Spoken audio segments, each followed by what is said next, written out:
bonjour. Tu te souviens de notre chant? Chante avec nous, Joseph, l'amour du Seigneur. Chante avec nous, Joseph, chante l'amour. Je dois te dire, on n'est pas avancé dans cette neuvaine, mais je dois te dire que, bon, j'y avais pensé quelques jours avant, mais plus j'avance dans ce temps intense avec Joseph, plus c'est Dieu que j'aime. Ça me frappe tellement, là, ça m'impressionne à quel point Saint Joseph ne veut pas qu'on s'attache à sa personne, mais il obtient pour nous des grâces, il nous dévoile le visage de Dieu. Plus j'essaye de le connaître, c'est comme s'il se partait, il m'échappait, puis je rencontrais Dieu. Puis tu vas voir aujourd'hui, le titre c'est « Père de la tendresse » ou « Père dans la tendresse ». Je vais te lire quelques passages aussi de ce que dit le pape à ce sujet-là, mais je pense que ça peut être une révélation pour toi et ça va être un approfondissement de ce qu'on a vu hier. Hein? Alors, on dit Joseph, il est celui qui a vu Jésus grandir en taille, en sagesse et en grâce devant Dieu et devant les hommes. Et la parole d'Osée nous dit que Dieu Père apprenait à marcher à son enfant, il le prenait par la main, il le nourrissait, il le plaçait tout contre sa joue. Eh bien, Joseph a fait exactement la même chose avec Jésus. Il connaissait cette parole et, comme beaucoup de papas, beaucoup de mamans, il a fait exactement la même chose. Alors, quand la parole du psaume dit « Comme la tendresse du Père pour ses fils, la tendresse de Dieu pour qui le craint », Jésus a connu la tendresse de Dieu à travers Joseph. Et c'est pas parce qu'on n'est pas vivant, nous, en même temps que Saint Joseph, qu'on ne va moins goûter à cette tendresse de Dieu, j'en suis certaine. L'histoire du salut s'accomplit, dit le pape, espérant contre toute espérance à travers nos faiblesses. Et c'est ici que ça commence à être important. L'histoire du salut s'accomplit en espérant contre toute espérance. Ça veut dire que c'est le Dieu, notre Dieu, c'est le Dieu qui sait tirer toujours du bien de ce qui est mal. Il y a la pandémie, regarde comment le message lumière a surgi avec ces vidéos. C'est pas génial la pandémie, c'est pas un bien en soi, mais il y a des fruits qui sortent de ça qui sont extraordinaires. Mais on va en venir avec chacun d'entre nous. On pense souvent que le bon Dieu travaille avec nos bons côtés, avec nos qualités, avec nos richesses, avec nos talents, avec tout ce qu'on a d'extraordinaire. Le bon Dieu a besoin de ça pour bâtir son royaume. Comme dirait le père Ramiro à la messe, c'est pas tout à fait comme ça que ça se passe. Et Saint Paul va très bien le comprendre quand il va dire « Pour m'empêcher de me surestimer, j'ai dans ma chair une écharde, un envoyé de Satan qui est là pour me gifler, pour m'empêcher de me surestimer.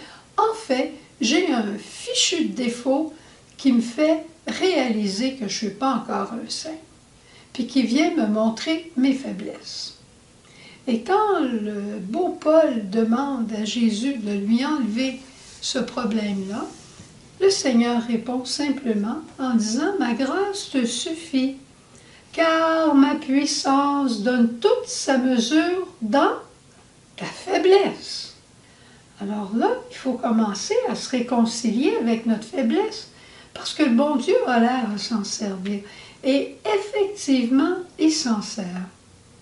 Alors, si le bon Dieu, si la perspective du salut passe par l'utilisation de nos faiblesses, si le bon Dieu veut servir de nos faiblesses, il faut apprendre à accueillir nos faiblesses avec tendresse. Aimes-tu ça? C'est ma révolution de la journée. apprendre à aimer nos faiblesses avec tendresse. Ça veut dire vouloir les garder, mais pas du tout. Vouloir rester comme on est, parce que c'est comme ça qu'on est, puis le bon Dieu travaille avec nos faiblesses, pas du tout. Ça veut dire ne pas croire, encore une fois, à l'accusateur qui vient toucher à notre fragilité, mais de façon négative, en nous condamnant, en nous disant qu'on est un bon à rien. Alors que l'Esprit Saint vient vers notre faiblesse et il la met en lumière avec tendresse. Il dit, regarde là, Suzanne, ce côté-là de ta vie est un peu ombrageux, ça va pas bien ce côté-là. Mais je vais t'aider pour en sortir. Alors, ça me donne de l'espérance, ça me donne de la dignité et ça me fait voir des victoires. Ça, c'est la manière de tendresse de Dieu. La manière de l'ennemi, ben, je pense que tu la connais. Et paradoxalement, l'ennemi peut arriver et nous dire la vérité. Mais quand il nous l'a dit avec une telle force, une telle haine, à la limite, une telle puissance, qu'on finit par se dépiter de soi-même. Ça veut dire se décourager et faire encore plus d'orgueil. Alors, lui, il le fait toujours pour nous condamner, alors que le bon Dieu vient mettre en lumière nos faiblesses pour nous aider à dépendre de lui, à compter sur sa miséricorde, pour un jour, en toute humilité, dire « Seigneur, cette couronne de gloire que je reçois de toi, c'est la couronne de ta miséricorde. C'est pas ma puissance, c'est pas ma grandeur, ce ne sont pas mes talents qui m'auront valu la sainteté avec laquelle tu vas me couronner, mais bien mes pauvretés, mes faiblesses que j'aurai accueillies avec ta grâce et dans laquelle ta miséricorde sera venue s'incarner pour me relever. » Magnifique, hein? Saint Joseph, Père dans la tendresse. Alors, c'est pas Saint Joseph nécessairement qui va être tendre avec nous, quoi qu'il est capable de le faire, mais c'est Saint Joseph qui nous présente ce visage de Dieu. L'autre jour, j'étais dans une situation un peu particulière, puis j'ai dit à Saint Joseph, t'es le patron de la vie intérieure, peux-tu me dire ce que j'ai à faire? Ben, crois-le ou pas, je m'en allais dans cette direction-là, selon ce que je pensais, puis après lui avoir demandé, je suis allée dans cette direction. J'aurais dû faire comme ça, hein? Mais j'ai fait un 180 degrés, puis j'ai changé complètement de bord ma direction, parce que le bon Dieu me montrait que si j'allais dans ce sens-là, je pouvais me tromper. Et je me trompais. Mais si j'allais de l'autre côté, alors là, j'entrais, ce que je dirais, dans le Nouveau Testament. J'entrais dans la loi de l'amour. Puis j'étais contente de faire le passage de l'Ancien au Nouveau Testament. Mais par grâce, c'est là que la miséricorde est venue me saisir pour me permettre d'aller plus loin. Mais je ne penserai jamais que je l'ai faite par moi-même. Si je n'avais pas eu cette lumière, si je n'avais pas eu l'aide de la grâce, je n'aurais jamais été capable. Alors, c'est la même chose pour toi aujourd'hui. Demande au Seigneur, sans aucune peur, de te montrer ta faiblesse, sans aucune peur, ne te dénigre pas, ne te dépite pas, mais sois bon et tendre envers toi. Place-toi devant la tendresse de la miséricorde de Dieu et dis au Seigneur, viens au secours de ma pauvreté, Seigneur, relève-moi et permets-moi de continuer. Et après, tu seras capable, en toute humilité, de dire comme la Vierge Marie dans son Magnificat, le Seigneur fit pour moi des merveilles et s'est penché sur la pauvreté de sa servante. N'est-ce pas magnifique? Tout ça dans la neuvaine à Saint-Joseph. Bonne journée, bon laboratoire de miséricorde.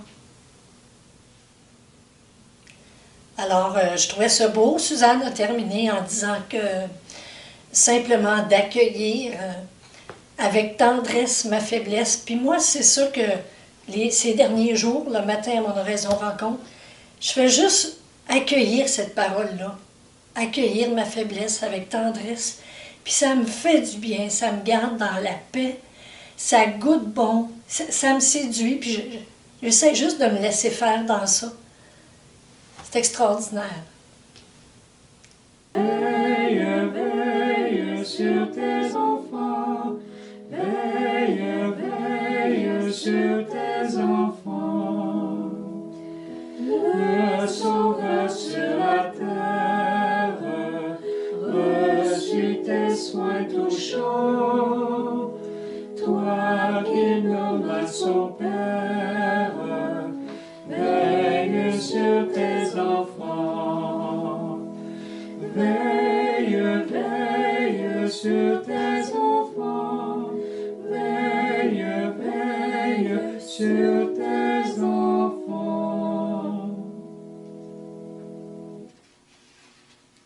Et Saint Joseph, parce que tu veilles sur nous, que ton regard est tourné vers nous, où que nous soyons, nous venons te présenter tous les malades, tous les mourants, toutes les vierges, toutes les familles, tous les travailleurs et ceux qui sont en recherche de travail.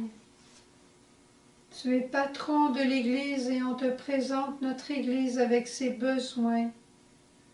Tu es la terreur des démons et on te demande de libérer ceux qui ont le plus besoin d'être libérés.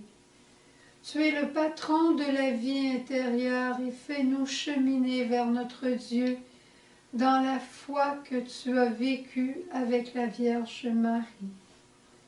Et comme disait le frère André, c'est étonnant, on me demande souvent des guérisons, mais rarement l'humilité, l'esprit de foi. C'est pourtant si important. Alors on rajoute l'humilité et l'esprit de foi. Joseph, en compagnie de Jésus et Marie, tu as connu la faim, l'insécurité et la maladie.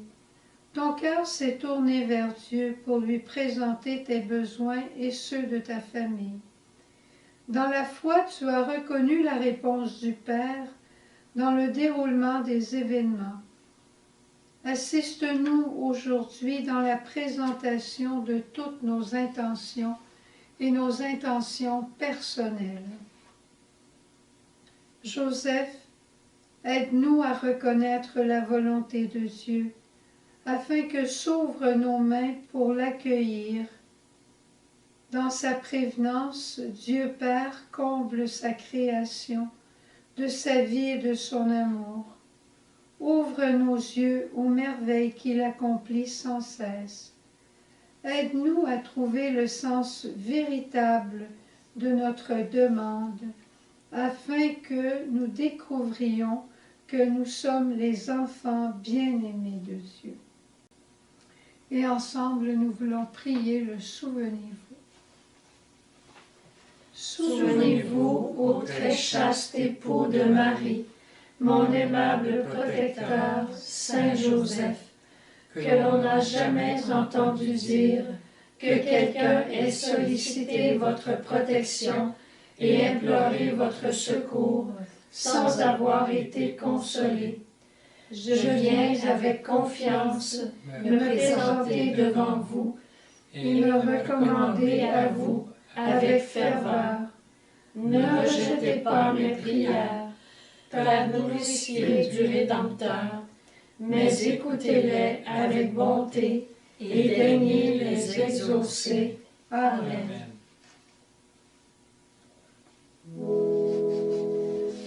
Noble époux de Marie, digne pied de nos chants, notre cœur t'en supplie, veille sur tes enfants.